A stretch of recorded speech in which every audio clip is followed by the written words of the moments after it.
గత కొన్ని రోజుల నుంచి ఈ స్ట్రీట్ డాగ్స్ ఇష్యూ అనేది చాలా నడుస్తుంది. అసలు వర్డిక్ట్ ఏమొచ్చింది? సుప్రీంకోర్టు జడ్జిమెంట్ ఏముంది మేడం ఇప్పుడు? అక్కడ ఏంటంటే చాలామంది ఇప్పుడు there is a debate going on. ఎట్లా అంటే dog lovers versus dog haters. ఎట్లా అంటే చాలామంది ఒపీనియన్ ఏంటంటే స్ట్రే డాగ్స్ బయట స్ట్రీట్స్లో అంటే మీలాగనే స్ట్రీట్ డాగ్స్లో హేటర్స్ మీరంతా. స్ట్రీట్ డాగ్స్ని అంతా తీసుకెళ్ళాలి, ఇక్కడ ఉంచకూడదు అలా ఇలా అని చెప్పేసి చాలా మటుకు అలా అంటే కేసు అయ్యింది కూడా దానికోసమే. ఎందుకంటే రీసెంట్గా చాలామంది చిల్డ్రన్ మీద అటాక్ అయింది, పిల్లలకి రేబీస్ అటాక్ అయింది, సమ్ మూమెంట్స్ ఏంటంటే పిల్లలు చనిపోయారు కూడా. అండ్ అడల్ట్స్ మీద కూడా అటాక్స్ అవ్వడం, ర్యాండమ్గా అటాక్ అవ్వడం వల్ల చాలామంది ఇంజ్యూర్డ్ అవ్వడం, అలాంటి కేసెస్ ఫైల్ అయినందుకు ఆ కన్సిడర్ అంతా చేసుకుంటూ కేసు ఫైల్ అయింది. సుప్రీంకోర్టు ఏంటంటే ఇరు వర్గాల ఆర్గ్యుమెంట్స్ వినింది. బట్ దెన్ అక్కడ ఏంటంటే డాగ్ లవర్స్ వచ్చేసి మెయిన్ అంటే ఏంటంటే సుప్రీంకోర్టు ఏం చెప్తుంది అంటే ఈ ఏవైతే స్ట్రే డాగ్స్ ఉన్నాయో తీసుకెళ్ళి షెల్టర్ హోమ్స్లో పడేయాలి అని చెప్పేసి, and they are not suppose to come back, అంటే అక్కడనే ఉండాలి, మళ్ళీ అసలు ఇంకా స్ట్రీట్స్లోకి వదిలేద్దు అని చెప్పి ఒక స్టే లాగా అంటే ఒక హోల్డ్లో పెట్టింది. సో చాలామంది లవర్స్ అంటే ఇదేమంటారు డాగ్ లవర్స్ వచ్చేసి అట్లా అంటే వాటి కూడా లైవ్స్ ఉన్నాయి కదా, మనుషులకు ఒక్కదానికి ప్రాణాలు ఉన్నట్టు కాదు కదా, కుక్కలు కూడా ప్రాణాలే కదా. సో అది ఒక డిబేట్ లాగా ఇట్లా అయింది.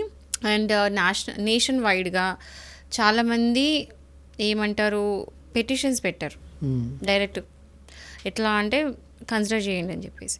సో ఎట్లా వచ్చిందంటే వర్డిక్ట్ కూడా ఇన్ బిట్వీన్ వచ్చింది, but it's a very good verdict. ఏంటంటే స్ట్రే డాగ్స్ని మొత్తం తీసుకెళ్ళి ఫస్ట్ షెల్టర్ హోమ్స్లో పెట్టాలి, పెట్టిన తర్వాత ఇమ్యూనైజేషన్ చేయాలి, స్టెరిలైజేషన్ చేయాలి, డీవార్మింగ్ చేయాలి. అంటే ఏంటంటే వాటికి వ్యాక్సినేషన్ ఎందుకు ఇస్తారు రేబీస్ అంతా రాకుండా, సో అవన్నీ చేసి మళ్ళీ తిరిగి వదిలేయాలి, ఎక్కడి నుంచి తీసుకొచ్చిండో అక్కడ వదిలేయాలి. ఇంకోటి రేబీస్ అటాక్డ్ ఉంటాయి కదా కొన్ని డాగ్స్, ఆల్రెడీ రేబీస్ అటాక్డ్ ఉంటాయి, వాటిని ఇంకేం చేయలేము, ఆ వ్యాక్సినేషన్ ఇచ్చినప్పుడు అవి వాటి పని చేయవు. సో అలాంటి డాగ్స్ని అక్కడనే ఉంచాలి. అండ్ అగ్రెసివ్ డాగ్స్ ఉంటాయి చూడు, కొన్ని బాగా అగ్రెసివ్ ఉండి ఇప్పుడు మనం వినే ఇన్సిడెంట్స్. సో ఇక్కడ ఏంటంటే కొన్ని అగ్రెసివ్ డాగ్స్ వల్ల అన్ని డాగ్స్ పనిష్మెంట్ పోవద్దు కదా, పడొద్దు కదా అని చెప్పేసి ఏమంటారు డీకేటగరైజ్ చేసి సపరేట్ చేసి ఫిల్టర్ అవుట్ చేసి మళ్ళీ కుక్కలను వెనక్కి పంపించాలని చెప్పేసి కోర్టు వర్డిక్ట్ ఇచ్చింది. సో ఏ డాగ్స్ ఉన్నాయి అవన్నీ వాటి ప్లేస్కి తిరిగి వెళ్ళిపోతాయి. ఇంకోటి ఏంటంటే స్ట్రీట్ ఫీడింగ్, అంటే ఇప్పుడు స్ట్రీట్లో చాలామంది డాగ్ ఫీడ్ చేస్తూ ఉంటారు ఎక్కడంటే అక్కడ, అలా చేయడం బ్యాండ్, ఇప్పుడు అలా చేస్తే పనిష్మెంట్.